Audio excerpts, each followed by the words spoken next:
우리 주보에 보면요, 매일 12시에 3분간 교회를 위해서 기도하는 시간을 가지시기 바랍니다. 이렇게 말씀드렸어요.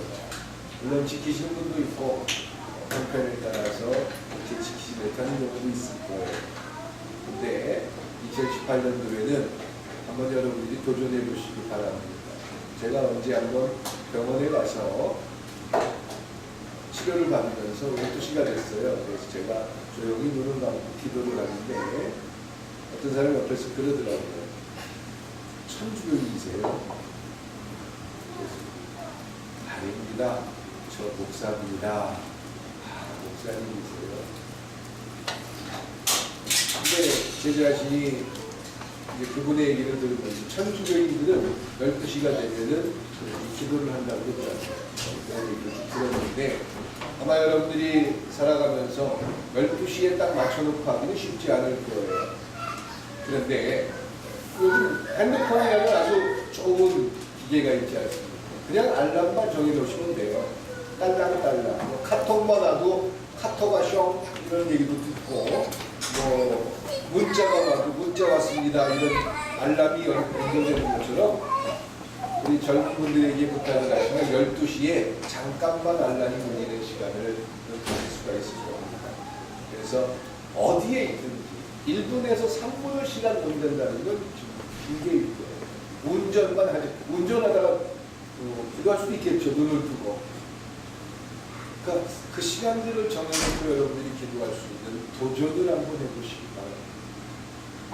오늘 제목이 뭔지 아세요? 지옥을 흔드는 기도라는 제목을 제가 설정해봤습니다. 지난주에 제가 기도에 대한 설교를 했습니다. 기도는 하나님 앞에 기쁨이 됩니다. 하나님 앞에 기도는 제사입니다. 기도는 하나님의 결정을 수용하는 겁니다. 이런 내용들을 쭉 말씀드렸어요. 물론 제일 먼저 지난주에 설교를 하면서 제가 여러분들에게 여러분들의 생각을 좀 바꿔드리길 원했던 것은 내가 원하는 어떤 것들을 끊임없이 조르는 행위, 하나님의 팔을 비틀면서 하나님 왜 나한테 이런 거 안 주세요? 저 사람한테 저렇게 부자 되게 해주고 나 왜 이렇게 아직 안 주세요? 이런 것들만을 주장하는 것에서 멈춰서는 안 된다고 했습니다. 기도가 그게 끝이라고 생각을 합니다. 내가 원하는 어떤 것들을 끊임없이 조르는 행위가 기도다라고 생각합니다.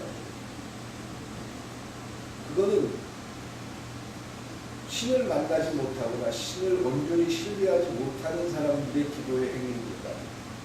그리고 그걸 얼만큼 열심히 하고 그걸 얼만큼 열정적으로 했느냐가 기도의 판가름이 되고 그런 기도를 해서 얼만큼 내가 하나님에게 선물을 많이 받았는가 이런 것들이 능력이라고 생각하는 경우가 참 많아요. 그런 것으로부터 시작할 수 있지만 기도는 살아계신 하나님을 만나는 놀라운 시간이요. 그 하나님의 대답을 듣는 놀라운 축복의 고백이 될 줄 믿습니다. 그리고 내 생각과 다르지만 그 다른 생각임에도 불구하고 하나님의 결정을 받아들일 수 있는 과정을 기도하고 있습니다. 아마 제가 2월 11일 날 지방회 때 설교할 내용들을 지금 열심히 준비하고 있는데 장로님이 잠깐 할 건데 이해해 주시기 바랍니다. 장장로님들 제목이 다르지만이에요. 지난 수요일날 잠깐 말씀드린 대로 장장로님이 사무실에 들어가지고 목사님은 기기하고 안 치네요. 오늘 주보도 좀 시커멓죠? 이게 지금 상태가 안 좋습니다. 컴퓨터도 어저께 고장 났다가 막 고치고 막 노트북으로 하더라고. 그래서 우리 장장로님이 목사님 기기하고 안 치네요. 잘 다루진 못해요. 또 그거는 말씀을 안 하시더라고요. 목사님은 청소도 잘 못해요. 그래서 가끔 우리 장장로님이 사무실에 들어와서 제 책을 정리해주고 이렇게 막 그 책꽂이도 이렇게 해놓으시더라고요. 장로님이 목사를 막 비난하는 얘기를 여러분들 들리십니까? 저는 전혀 그렇게 듣지 않습니다. 저는 그 얘기를 들으면서 얼마나 행복했는지 몰라요. 왜 그러냐면 목사님은 나랑 달라요. 목사님을 보면 꼭 저희 집사람도 기계하고 안 친해요. 그 손에만 가면은 1, 2년이 못 가서 고장나요. 이 얘기를 하는데 저를 비난하는 얘기도 전혀 들리지 않는 거예요. 목사님하고 저하고 달라요. 저는 이런 부분은 저는 기계 같은 거 한번 만지고 가지면 10년 이상을 아주 고장나지 않게 잘 쓸 수 있어요. 근데 목사님은 그런 쪽에 관심이 적은 것 같아요. 그런 모양에서 저하고 좀 다른 것 같아요. 예. 나하고 사는 모습이 다르고 내가 생각하는 게 좀 다를 수 있는데 그렇다고 해서 목사님은 잘못됐어요. 목사님은 틀렸어요. 내 생각과 다르기 때문에 사람이 어떻게 기계를 가지고 1년, 2년밖에 못 써요? 최소한 10년은 써야 되는 게 맞죠? 이렇게 자기 생각을 주장하게 되고 자기 것이 옳다고 생각해버리면 상대는 틀렸다라고 지적합니다. 다르다고 봅니다. 틀렸다고 봅니다. 근데 장종로님이 저에게 한 얘기를 듣다 보면 목사님은 틀렸어요. 잘못됐어요. 이 얘기를 하는 게 아니라 나하고 다른 것 같아요. 나하고 다릅니다는 말은 당신의 모습을 존중하겠습니다. 그럴 수도 있겠군요. 나는 어떤 기계를 관리하고 손질하는데 참 재능도 있고 그런 부분에 대해서 내가 많은 걸 할 수 있어요. 그런데 당신은 그런 부분이 좀 부족할 뿐이에요. 그리고는 다른 어떤 부분들에 대해서 존중하는 마음을 가지고 있을 겁니다.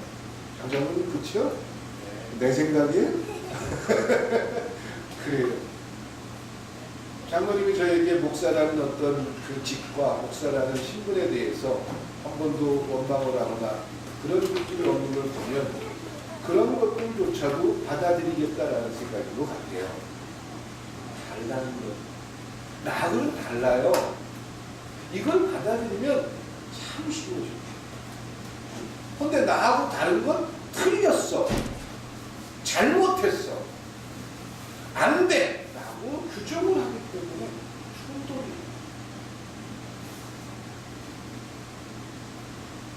이 부분을 어떻게 하면 놓을 수 있어요? 이 부분만 우리가 지혜롭고 하나님과의 관계를 통해서 만날 수 있다면 참 쉬워져요. 되게 불편하고 원망하고 다툼이 일어나는 이유가 뭐예요? 아니 어떻게 지하 뚜껑을 안 닫아? 어떻게 화장실 가서 변기를 갖다가 문을 안 내려? 이런 것들로 끊임없이 충돌합니다. 물론 이세 여러 가지를 다 따지면 모르는 것을 정할 수도 있어요.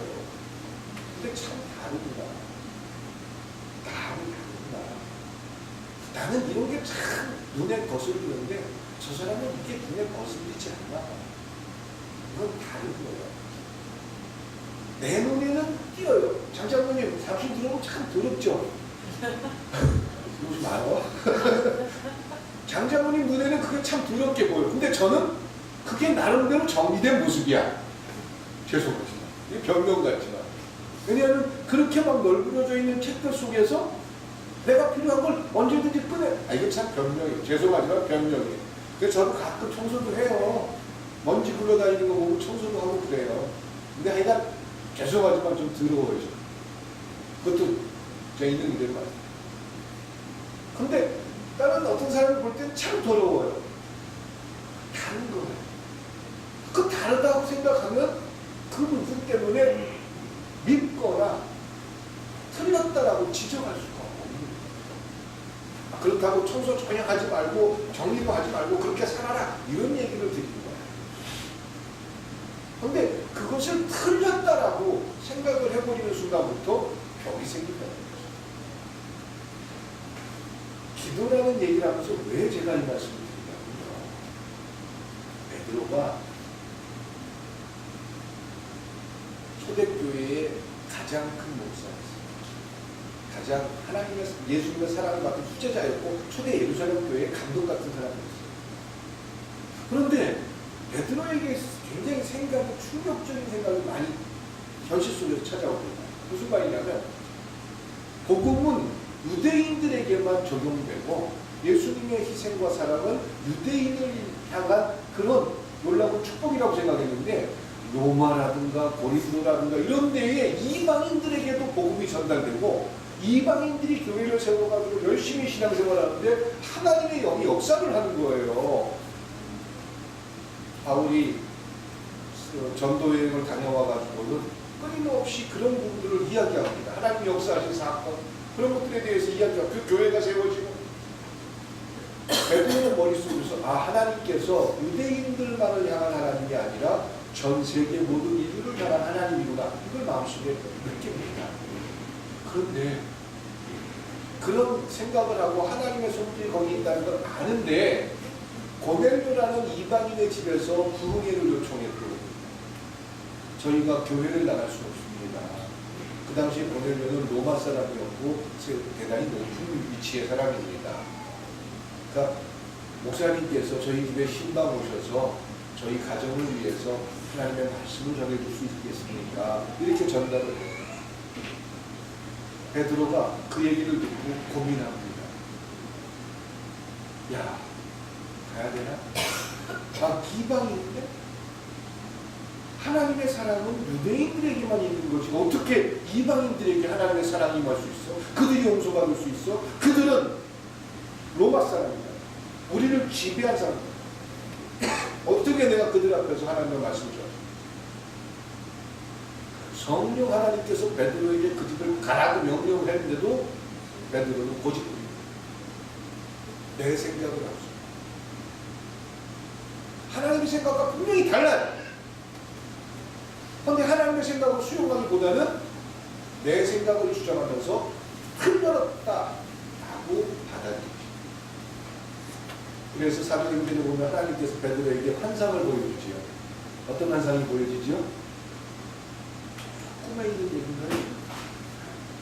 하늘에서 보자기에 부정한 음식이 내려와서 베드로에게 먹으라고 합니다. 유대인들은 절대 먹을 수 없는 돼지고기라든가 이런 걸 먹으라고 합니다. 베드로가 이건 안 됩니다. 어떻게 유대인이 이런 음식을 먹습니까? 못 먹습니다. 다시 하는 거고 다시 내려옵니다. 하나님께서 먹으라. 어떻게 먹습니까? 내가 이미 깨끗합니다. 내 결정이다. 그런데도 베드로는 끊임없이 고집을 부립니다. 틀렸다는 거죠. 그런데 최후에 이제 다시 보자기가 올라가고 하나님께서 베드로를 깨닫게 하나님의 마음이 유대인들에게만 있는 것이 아니라 모든 인류를 향한 마음이라는 걸 베드로로 하여금 알게 합니다. 그리고 베드로가 그 하나님의 결정을 수용합니다. 받아들입니다. 받아들이긴 받아들이는데 그의 삶에서 나타나는 행동은 만만하지가 않아요. 쉽지가 않아요.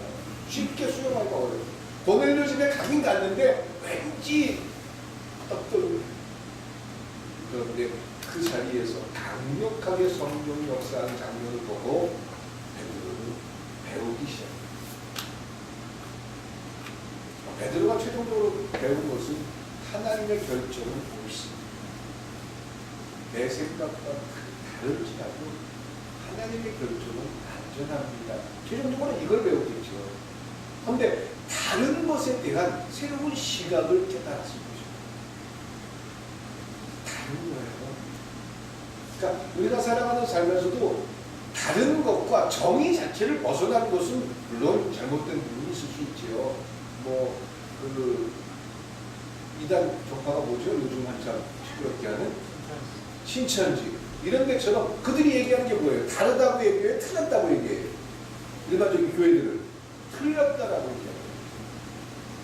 근데 우리도 신천지를 인정해야 된다. 제가 이 말씀을 드리는 게 아니에요.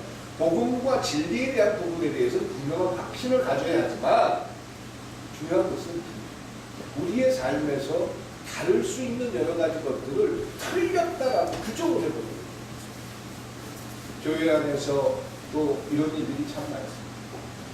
내가 알고 배우고 경험한 수많은 것들에 대해서 다를 수 있는데 틀렸다라고 결정을 해버리고 마음을 닫아버릴 때가 있다는 거죠. 그런데 다른 것을 다른 것으로 존중하는 걸 어디서 배우느냐? 하나님과의 교제, 하나님과의 기도, 성도들과의 부딪힘과 갈등이 있지만 교제 속에서 다름을 배울 수 있길 주님의 이름으로 축원드립니다. 교회는 그냥 와서 교제하고 밥 먹고 내고집 부리다가 나 하나님 앞에 이쁨 받았으니까 나 복 받을 거야, 이걸로 끝나는 그런 집단이 아니에요. 하나님의 결정을 수용하는 과정에서 다름을 배우는 거예요. 성도 간의 교제를 하면서 다를 수 있다는 것을 만나는 거예요. 그래서 다를 수 있다라는 거예요. 저 사람은 나하고 다르기 때문에 틀렸어, 이게 아니라 나하고 다르지만 꼭 틀렸다라고 보기는 어려울 수도 있어. 여기까지 생각을 할 수 있다면 여러분들은 기도라는 귀한 축복을 통해서 하나님 앞에 기쁨이 되는 것이 무엇인지 조금씩 만나게 될 줄 믿습니다. 그럼 그 기도의 그 기도, 하나님 앞에 기쁨이 되는 기도가 과연 뭐냐? 지옥을 비로소 흔드는 기도가 된다라는 것입니다. 왜 하나님 앞에 기쁨이 되겠어요? 하나님 앞에 하나님이 원하는 대로 내가 살게요 이렇게 막 얘기해서 하나님 마음이 좋아져서 기쁨이 된다고요? 영적 전투에서 그 기도가 승리하기 때문에. 그 영적 전투라는 게 뭔지 아세요? 지옥의 사단의 권세를 이기는 기도가 된다는 것이지요. 이 세상이 어떤 상태입니까? 하나님과 욥의 대화를 통해서 우리는 이 세상이 어떤 상태에 놓여 있는지 우리는 알 수 있습니다. 어느 날 사단이 하나님 앞에 와가지고 얘기합니다. 하나님이 저 욥이라는 사람한테 복을 저만큼 주니까 그렇게 열심히 신앙생활하는 거 아닙니까? 만약에 그 복을 뺏어가면 분명히 하나님을 원망하고 저주할 겁니다. 그때 하나님께서 안 된다, 욥을 건들지 마. 하나님은 허락해 주십니다. 사단이 인간에게 고통을 주고 사단이 인간을 힘들게 할 수 있는 것조차도 하나님이 허락해 주십니다. 그리고 그 욥의 신앙이 무엇인지 드러나기를 기대하십니다. 그리고는 하나님이 얼마나 행복했어요. 그런 과정 속에서 욥이 하나님 앞에 신앙의 결기를 지키고자 끊임없이 되돌아서고, 그런 모습 속에서 사단은 더 이상 하나님 앞에 항거할 수가 없었던 것입니다. 그리스도인들이 살아가는 우리의 삶의 현장으로 이런 일들이 참 많습니다. 그러면 그냥 단지 참아야 되느니라, 나중에 천국 가면 상이 클 거니까 무조건 기다려야 된다, 이런 논리와 이런 생각을 가지고 결코 사단을 이길 수가 없습니다. 사단과의 영적 전투, 사단과의 안타까운 그런 현장 속에서 지옥을 흔드는 기도를 하는 여러분들이 될 수 있게 주님의 이름으로 축원드립니다. 기도에 대한 분명한 비전을 가져야 된다는 거죠. 그래서 제가 지난주와 오늘을 연결해서 말씀드리는 겁니다. 기도가 무엇인지조차 우리는 먼저 구별해야 된다는 것이죠. 단순히 내가 원하는 어떤 것을 하나님이 안 줬으니까 나 기도 안 할래, 참 이런 어린아이 같은 그런 생각을 가지고 하나님을 안다, 하나님을 사랑한다, 하나님 앞에 예배한다, 이렇게 얘기할 수 있을까요? 그러니까 내가 몇 년 동안 기도했어요. 하나님 나한테 이런 것 좀 주세요. 열심히 기도했는데 하나님 그걸 아직 안 주셨어. 에이, 하나님 나 기도 안 할래. 기도해봤자 소용없어. 내가 한번 기도해봤자 하나님 안 주네. 아이고 주여. 여러분들이 하나님이라면 그렇게 이야기하는 고백, 그러면서 난 하나님을 믿는다고 이야기하고, 그러면서 나는 하나님의 백성이라고 이야기하는 그 이야기를 얼만큼 신뢰할 수 있겠어요? 기껏 내가 원하는 어떤 조그마한 사탕 하나를 얻기 위해서 끊임없이 고집부리고 하나님의 팔을 비틀어서 내 욕심을 채우는 것이 기도의 목적이었나요? 살아계신 하나님께서 그것 하나를 위해서 여러분들을 이 땅에 불러주신 거라고 생각하십니까? 여러분들을 통해서 지옥이 무너지고 여러분들을 통해서 사단이 힘을 잃게 되기를 하나님은 기대하고 계시는 줄 믿습니다. 그런데 조그만 내 문제들, 조그만 내 욕심들, 조그만 내 상황들, 그것 때문에 그런 놀라운 하나님 앞에 기쁨이 될 수 있는 기도는 포기한 채, 에이 나 기도 안 할래요, 에이 나 이제 하나님 앞에 열심히 안 살래요, 에이 나 하나님 앞에 봉사 안 할래요. 누가 좋아할까요? 여러분들이 그런 생각을 하고 그런 판단을 하고 그런 결정을 하실 때 누가 가장 기뻐할까요? 사단이 기뻐하는 거예요.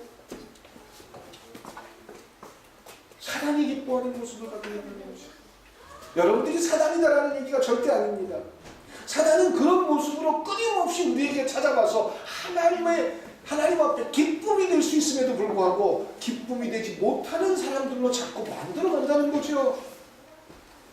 이제 왜 우리의 기도가 지옥을 흔들게 되고 왜 우리의 기도가 하나님의 기쁨이 될 수 있다는 사실을 이제 여러분들이 다니엘을 통해서 배울 수 있기를 축원합니다. 다니엘은 어떤 사람이에요? 예루살렘에서 바벨론의 포로로 끌려갔던 사람이에요. 포로로 가서 3명의 왕을 섬깁니다. 느부갓네살 왕, 벨사살 왕, 그리고 다리오 왕. 그러면서 계속 이 3왕이 있는 동안에 총리를 했어요. 아니, 한 왕의 총리를 하기도 쉽지 않은데 3왕이 거쳐가는데도 나이 80세가 넘어서도 마지막에 다리오 왕의 시대에 총리가 되셨어요. 그것도 그 바벨론 사람도 아니에요. 그 당시에 바벨론은 모든 나라를 지배하고 모든 나라의 왕인 나라가 바벨론이라는 나라예요. 문화나 이런 것들이 엄청났어요. 그런 바벨론 사람도 아닌 유대인인데 그 나라에서 왕이 3번 거쳐가는 동안에 총리가 됐어요. 그런데 다니엘 그러면 참 정치적인 사람입니다. 정치를 잘하는 사람입니다. 이런 평가가 아니라 성경에서 다니엘 그러면 우리가 대표적으로 다니엘 그러면 뭐 하는 사람이라고 기억되십니까? 기도하는 사람. 기도의 사람. 네, 그 기도하는 사람 때문에 지옥 전체가 흔들리고 그 기도하는 사람 때문에 하나님께서 그를 통해서 하고 싶은 일이 너무 많아요. 우리 꿈이 있는 교회에 다니엘과 같은 기도하는 사람들이 있을 수 있길 주님의 이름으로 축원드립니다. 그 당시 시대 상황이 어땠까? 나라는 없어졌어요. 바벨론이라는 나라에 침략을 당해서 유대라는 나라는 날아가 버렸어요. 그들이 신앙을 지킬 수가 없어요. 그리고 그들 중에서 똑똑하고 젊은 사람들은 다 바벨론으로 끌려와서 포로로 끌려와서 바벨론이라는 문화를 만들 수가 있었어요. 근데 문화가 얼마나 발전을 했으면 바벨론은 지금의 미국보다 훨씬 큰 나라입니다. 근데 유대인들이 그 당시 종교적으로 그들이 바벨론의 포로로 끌려와가지고 하나님 앞에 신앙을 지켰습니까? 아니요. 하나님을 열심히 믿으면서 그리스도인으로 살아갔는데 나라가 망했어요. 그리고 자기들은 포로로 끌려왔어요. 더 이상 예배하는 일들은 그들에게 의미가 없어요. 헌데 바벨론이라는 나라에 와서 보니까 바벨론은 문화가 너무 발전했어요. 그리고 그들은 아주 호롭게 삽니다. 아주 넉넉하게 삽니다. 아주 충분하고 넉넉하게 사는 그런 모습들을 보면서 그들은 동화되기 시작했고 신앙 그거 별거 아니에요. 하나님 믿어봐야 나한테 득되는 거 별로 없네. 이 바벨론 사람들처럼 우상을 섬기면서 이렇게 사는 게 훨씬 좋은데 대부분의 유대인들은 지금 신앙을 다 팔아먹었어요. 신앙생활보다 자기들의 영위와 자기들의 즐거움을 위해서 사는 게 더 행복했어요. 그게 그 당시에 유대 전체의 문제였습니다. 하나님이 누군가에게 가서 얘기하고 싶은데 얘기할 만한 사람이 없어요. 하나님의 마음을 헤아릴 수 있는 사람이 없어요. 자, 그럼 영적 전쟁에서 본다면 누가 이긴 거예요? 하나님은 유대라는 나라가 그 하나님 앞에 올바른 신앙의 기준과 가치를 가지고 세상에 휩싸이지 않은 채 분명한 기준을 가지고 살기를 기대했어요. 근데 그들이 그것을 충족하지 못하고 한 나라에게 멸망을 당해서 나라가 풍비박산이 됐어요. 하나님은 그런 상황 속에서 이스라엘이 하나님께로 되돌아오기를 기대하고 있어요. 그런데 포로로 끌려간 그들이 신앙을 지키기보다는 신앙을 다 잃어버린 채 그 바벨론 문화에 동요돼서 하나님 없이 사는 게 더 즐겁다라고 생각하면서 살기 시작했어요. 사단의 계획이 적중한 겁니다. 사단의 세력이 이긴 것입니다. 이제 더 이상 유대라는 나라가 계속 존속될 수 있을지라는 생각을 가질 정도로 참 모든 신앙의 모습들이 무너지고 말았습니다. 기도해봤자 무슨 소용이 있어. 내가 원하는 거 주지도 않는데. 지금 우리가 생각하는 이런 생각과 비슷한 모습이 되어버렸다. 사단은 승리했습니다. 사단은 이겼습니다. 그런데 어떤 사람의 기도 때문에 지옥이 무너지는 그 기도 때문에 하나님이 기뻐하는 모습이 됐고 하나님은 그 사람을 통해서 이스라엘을 회복하는 놀라운 축복의 역사가 전 세계에 기록되어 있다. 그 시작이 바로 다니엘이었다는 거죠. 다니엘은 우리 모두가 고백할 수 있는 유일한 단어는 기도하는 사람이었다. 여러분들이 생각하는 기도하는 사람, 그냥 밤새 모여가지고 밤새 철야하고, 그리고 그냥 낮에는 늘어지게 자고 또 밤에 와가지고 철야한다고, 그게 기도하는 사람이에요. 아니, 자기 삶은 다 무너뜨린 채, 아무것도 하지 않은 채, 나는 기도만 하면 돼. 목사인 제가 설교 준비도 하지 않고 제가 맡은 일을 전혀 열심히 최선을 다하지도 않고 그냥 난 기도만 하면 하나님이 알아서 해줘. 전혀 관리도 하지 아니하고 그냥 저녁 10시부터 아침 5시까지 그냥 주여 기도만 하고 있고, 그리고 집에 가가지고 늘어지게 낮에 그냥 늘어지게 잠만 자고, 그러면서 그런 기도의 영역을 가지고 있는 그런 기도의 사람 때문에 우리 교회가 요청속되고 하나님의 나라가 흔들립니다. 기도는 그게 아닙니다. 다니엘이요, 80세가 넘어서도 총리가 있었어요. 3대 왕에 거쳐서 총리 생활을 했습니다. 그 당시에 전 세계에서 가장 큰 나라였더니 바벨론이라는 나라의 총리를 한다는 건 얼마나 바쁜 상황인지 한번 상상해 보세요. 그리고 다니엘을 노리는 사람들이 얼마나 많았는지 생각해 보세요. 부정도 할 수 없고, 다니엘이 80세쯤 넘어가지고 이제 노년에 저기 산속에 들어가서 집 지어놓고 행복하게 편안하게 살았더라, 이런 의미 전혀 없어요. 하나님 앞에 최선을 다하는 삶, 기도의 사람이라고 했더니 우리가 아는 것처럼 기도의 영역이 있는 사람, 얼마쯤 기도하셨어요? 맨날 몇 시간씩 기도해요? 저 사람은 맨날 밤새도록 철야하기 때문에 능력 있는 사람이에요. 우리는 종종 이런 생각들을 하는데 다니엘은 그런 사람이 아닙니다. 다니엘은 총리를 계속해서 50년 이상을 했던 사람이에요. 얼마나 바쁜 사람인지 우리는 너무나도 잘 압니다. 그 바쁜 사람이 우리가 알고 있는 기도의 사람이에요. 그리고 아주 무서운 그런 법령이 발표되는데도 그 목숨을 걸고 기도를 포기하지 않았던 사람이 다니엘. 다리오 왕 때죠. 다니엘을 시기했던 어떤 사람들이 다니엘을 죽이기 위해서, 다니엘을 제거하기 위해서 말도 안 되는, 그 다니엘을 제거하기 위해서 말도 안 되는 법을 만든 그 뒤에 누가 있었을까요? 사단의 세력이 있었겠죠. 지옥의 권세가 있었겠죠. 그 사단의 권세가 왜 다니엘이 하는 기도가 싫었던 거예요. 다니엘의 기도 때문에 지옥이 흔들리는 거예요. 하나님의 나라가 회복되는 거예요.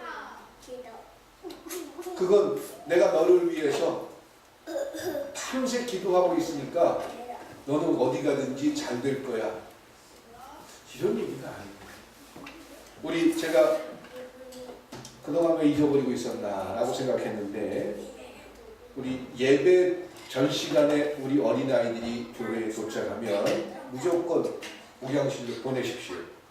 제가 축복 안수 기도를 했고, 그 대신에 예배 시간이 지난 다음에 오는 사람들은 땡이에요. 예배 시간 일찍 오게 하려고 하면 꼼수일 수도 있는데 꼼수라고 보지 마세요. 제가 그동안 우리 아이들을 정말 사랑하고 이뻐하는데, 제가 아이들이 오면은 사무실에 들어와요. 목사님 저 왔어요. 그래, 전 너무 이쁘고 좋아요. 아이들이 저한테 꼭 안겨주고 마음속에서도 축복해주는 기도를 하지요. 근데 이 아이들한테 목사님이 너를 위해서 지금 축복 기도한다 라는 것을 가르쳐주고, 그리고 저 자신도 설교 준비 좀 미리 끝내놓을게요. 그리고 아이들이 오는 시간만큼은 시간을 꼭 준비하고 아이들 머리에 손을 얹고 축복 기도해줄 거예요. 내 예배 끝나고는 늦었어요. 예배 전에 오기를 바래요. 예. 이번 주부터 좀 제가 시작하고 있는데 다음 주 앞으로 계속해서 그래서 이 아이들이 성령이 될 때까지는 제가 매주 할 거예요. 그래서 저도 힘들지 모르죠. 그런데 힘든 것보다 중요한 건 이 아이들이 그 기도 안에서 또 그들에게 하나님의 놀라운 손길과 위로가 임해져서 대단한 기도의 사람들이 될 수 있길 저는 기대합니다. 기도의 사람이란 이 다니엘이 기도의 사람이다라고 일컬음 받는 것은 자기 삶을 다 팽개친 채 내가 해야 할 일은 하지도 않으면서 기도만 하고 있으면 그런 기도가 뭐 귀신은 귀신 그런 거 안 무서워요. 다니엘은 자기가 해야 할 분명한 자리에서 무엇을 해야 할지 정확히 알고 있었죠. 그리고 자기 현장에서 자기가 맡은 의무와 책무를 다 하면서 그는 결정적으로 기도하는 사람이었다는 것. 두 번째 왕이었던 벨사살 왕 때였습니다. 그 벨사살 왕 때 어떤 일이 있었냐면 이 벨사살 왕이 잔치를 하면서 그 유대, 이스라엘에서 가져온 제사에 쓰는 물건들을 가지고 잔치를 하고 있었어요. 그랬더니 손가락이 갑자기 하늘에서 나타나가지고 벽에다가 메네 베겔 우바르신이라고 쓴 거예요. 전 세계에서 가장 큰 나라의 왕이에요. 그가 조그만 나라의 전쟁에서 이긴 그런 물건, 전리품을 가져다가 술을 따라 먹고 제사에 쓰는 물건인데 그걸 술을 따라 먹고 이렇게 파티를 하고 있는데 갑자기 하늘에 손가락이 공중에 나타나더니 벽에다가 글씨 쓰는데 메네 베겔 우바르신이라고 쓴 거예요. 무슨 말인지 도무지 해석을 못합니다. 누군가가 저걸 좀 해석해달라고 요청했어요. 그때 다니엘이 가서 이야기합니다. 정말은요 왕이 결코 해서 안 될 일을 했습니다. 왕은 너무 교만해져서 이 세상을 지배하고 있으니까 마치 내가 신이 된다는 착각을 하셨습니다. 그런 교만함 때문에 하나님께서 화를 내셨습니다. 바벨론이라는 나라의 왕으로 널 허락해 줬는데 너는 내가 생각해 보니까 그릇이 안 된다. 무게를 들어보니까 도무지 그릇이 안 된다. 내가 그걸 용납하지 않고 그리고 내 후대에 나라가 둘러 쪼개지고 나눠질 것이다. 이런 얘기를 다니엘이 합니다. 그러면 여러분들이 그 당시에 벨사살 왕이라면 어떻게 할까요? 그런 얘기를 하는 다니엘을 향해서 가만히 놔둘까요? 가만히 놔두겠습니까? 근데 벨사살 왕은 그런 얘기를 듣고 싶었는지도 모릅니다. 벨사살 왕이 그 문제를 가지고 전혀 문제를 삼지 않고 오히려 그 목걸이를 다니엘에게 걸어주고 그리고 가장 높은 자리에 앉혀놓고 이 나라를 통치해 주십시오라고 부탁을 합니다. 감히 벨사살 왕에게 대들 수 있는 사람은 아무도 없습니다. 근데 그런 왕 앞에 당신 그릇이 안 돼. 당신 자격이 없어. 하나님이 당신을 들어봤더니 무게가 안 된대. 그 당신을 통해서 당신 후대에 나라가 나눠질 거래. 이런 얘기까지 했어요. 근데 벨사살이 그 얘기를 듣고 부끄러워하고 창피해요. 그리고 다니엘은 그 벨사살이 있는 동안에 총리로서 그나마 나라를 유지합니다. 왜? 벨사살은 그런 사람이 총리가 되는 거라고 생각합니다. 자기에게 하청하고 자기를 신처럼 떠받드는 그런 사람이 아니라 정직하고 그리고 정말 그 맡은 바 일을 최선을 다할 수 있는 그런 사람이 자기에게 필요한 신하라고 생각합니다. 어느 날 기도하니까 꿈을 해몽할 수 있었다. 그 꿈을 해몽해줬기 때문에 마음이 들어가지고 아니요. 아주 냉철하고 분명한 정치가였다는 거죠. 벨사살을 통해서 화를 내고 아마 벨사살 왕 옆에 수많은 가신들이 죽여버리십시오. 저런 걸 놔두십니까? 라고 이야기했을지도 모릅니다. 그러나 벨사살은 그런 어떤 아첨하는 소리보다 정직하고 올바른 얘기를 듣고 싶어요. 그리스도인으로 살아가는 여러분들의 삶에서 이 모습이 도전이 될 수 있길 축원드립니다. 기도하는 사람이기 때문에 기도하는 사람은 어떤 사람이에요? 하나님의 결정을 존중하는 사람, 하나님의 말씀을 듣는 사람이에요. 그러기 때문에 그들은 지옥을 흔들게 되는 거예요. 나 기도 이만큼 많이 했어, 나 능력에 있는 사람이야, 이런 걸로 자기를 포장할 필요가 더 이상 없습니다. 다리오 왕 때는 어땠습니까? 이제 80이 넘은 그런 나이에 다리오라는 사람이 왕을 하게 되었어요.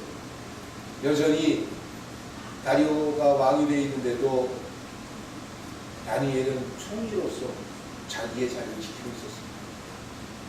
얼마나 바쁜데도 늘 다니엘이 했던 게 뭐라고요? 하루에 몇 번 기도? 그 바쁜 일정 중에서도 3번을 시간을 내서 기도하는 사람입니다. 그 3번을 기도할 때 몇 분이나 되어 있을까요? 몇 분 정도 되어 있을까요? 1시간은 넘게 기도했을까요? 우리는 종종 몇 시간을 기도했느냐, 얼마나 길게 했느냐, 얼마나 열심히 했느냐, 이런 것들을 이야기하는데, 저는 다니엘이 최소 5분 이상 기도를 못했을 거예요. 3번을 정해놨지만 시간적으로 따지면 긴 시간을 갈 수는 없었을 거예요. 그런데 중요한 것은 그가 예루살렘을 향해서 하나님 앞에 무릎을 꿇고 있었다는 거죠. 그 바쁜 사람, 종종 우리는 요즘 너무 바빠가지고 기도할 시간이 없어요. 너무 힘들어서 마음이 아파서 기도할 수 없어요. 하나님은 내 기도를 안 들어줘가지고 나 더 이상 기도 안 할래요. 이건 어린아이 투정입니다. 바쁘기 때문에 기도할 수 있게 축원드립니다. 그래서 우리 몇 시에 기도하기로 했죠? 12시. 12시에 만나요 불러놓고. 옛날에 그런 노래를 있었죠. 아이스크림 먹는 시간이 아니라 12시에 우리 꿈이 있는 교회 기도하는 시간이에요. 그래서 여러분들에게 누가 차를 마시다가도 12시가 띵 돼요. 그러면 잠깐만요, 미안해요. 눈을 감으면서 눈을 떠주죠. 집중을 해보십시오. 1분을 하든 30초를 하든 기도해 보십시오. 그러면 사람들이 물어볼 거예요. 뭐 하는 거예요? 예. 그때 이렇게 대답해 주세요. 저 꿈이 있는 교회 교인이에요. 저도 이제 얘기를 꿈이 있는 교회 목사예요. 저는 목사라고 하는데 꿈이 있는 교회 목사예요. 라고 얘기해요. 근데요, 우리 12시에 기도하기로 했어요. 우리 12시에 기도하기로. 가정에서도 여러분들 삶의 현장에서도 다니엘도 마찬가지예요. 하루에 3번 자기가 정해놓고 기도했어요. 다니엘을 시기하고 모험하고 싶은 수많은 사람들이 야 잘됐다. 도저히 다니엘을 이길 수 없는데 잘됐다. 다리오 왕은 다니엘을 신뢰하고 있었습니다. 그런데 어떻게든지 다리오 왕에게서 떨어뜨려 놓고 싶은 수많은 사람들, 또 그 뒤에는 누가 어떤 세력이 있었을까? 사단의 세력이 있었죠. 그들이 기도를 못하게 하기 위한 방법, 그래서 다리오 왕을 찾아가서 다리오 왕을 신으로 생각하지 않고, 그래서 다리오 왕을 위해서 한 달 동안 세상에 어떤 자기들이 믿는 종교를 포기한 채 다리오 왕 앞에 기도하는 시간을 갖도록 하는 법령을 만듭니다. 참 치사하고 편협한 법이지요. 한 달 동안만 자기가 믿는 종교를 포기하고 다리오 왕이 믿는 다리오를 신으로 섬기는 그런 고백을 하며 살아라. 그거는 종교를 바꾸라는 게 아니잖아요. 그렇죠? 아주 교묘한 사단의 수술입니다. 그렇다고 그들이 갖고 있던 신을 섬기지 말라는 것도 아니에요. 딱 한 달만 그렇게 해라. 왕은 그게 다니엘을 죽이기 위한 모험이라는 걸 몰랐습니다. 뭐 한 달 정도인데 그래서 그 법령에 사인을 합니다. 그런데 그 법령에 사인하는 순간 다니엘은 죽게 생겼어요. 다리오 왕은 가장 사랑하고 가장 신뢰를 하고 기도하는 사람으로 가장 의지할 수 있었던 그 신하를 이제 죽음의 자리에 내놓게 됐습니다. 그것도 사자굴 속에 얽혀집니다.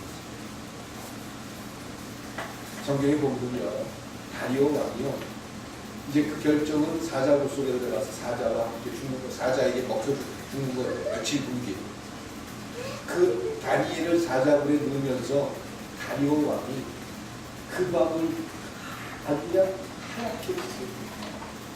그리고 아침이 되자마자 제일 먼저 거기 갑니다. 그리고 왕이 다니엘을 부릅니다. 야, 네가 믿는 하나님이 혹시 널 지켜주니? 그리고 왕이 찾아가서 너 어떻게 됐어? 사람이 죽었니? 이걸 묻고 있습니다. 다리오도 느끼고 있었고요. 다리오가 이게 어떤 결과를 초래한다는 걸 알고 있었어요. 너무 안타깝고 너무 마음이 아파서 절대로 다니엘이 살아있기 기대하는 마음으로 그 사자굴 속에 갔습니다. 다니엘이 그 사자들 중에서 머리카락 하나 삼지 않아도 다리오 왕 다니엘 하나님 앞에 영광을 돌립니다. 아니, 사자굴 속에 들어가서 죽지 않았다. 여기에 초점을 맞추지 마십시오. 사단이 계획했던 모든 것들이 무너져버립니다. 그것이 바로 지옥을 빛내는 기도라는 것입니다. 나는 어떤 사람은 기도원에 가서 며칠씩 금식하고 그 결심기나 난 그런 시간이 없어. 근데 난 기도하는 사람이 아닐 거야. 나는 기도하는데 하나님 내가 원하는 걸 주지 않아. 그렇기 때문에 내 기도는 늘 땅에 떨어지지 하늘에 상가되는 게 아니야. 여러분을 염려하죠. 다니엘이 기도했던 내용이 무엇인 줄 아십니까?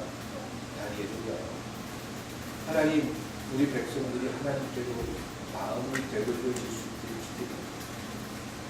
제가 맡은 이 자리에서 제가 충분하고 있습니다.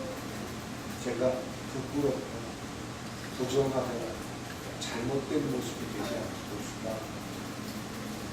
하나님을 믿는 자로 얼만큼 당당하고 얼만큼 정직하고 하나님 나를 지키게 해주시오. 이 모습이 지옥을 흔들었다는 거예요. 거창하게 영빨이 생겨가지고 누구를 기도하니까 귀신이 나가고 누구한테 내가 기도해 주니까 그게 아니에요. 스스로 내 자리에서 내 맡은 자리에서 다니엘이 하루에 3번 기도하면서 무슨 기도를 했을까요? 하나님, 내가 지금 총리를 하고 있는데 내 스스로 나 자신을 포기하지 않기를 소망합니다. 내 자리에서 얼마큼 정직하고 성실할 수 있습니다. 그리고 하나님의 결정도 하나님의 판단조차도 수용할 수 있다. 그리고 그 나라의 국민들이 하나님 앞에 잘못됐다는 사실을 깨닫고 마치 내가 잘못한 것처럼 하나님 앞에 통회하는 마음으로 기도하는 날. 그리고 늘 하나님의 말씀에 예민해졌습니다. 민감해졌습니다. 그리고 그 민감한 다니엘이었기에 하나님의 말씀이 들렸습니다.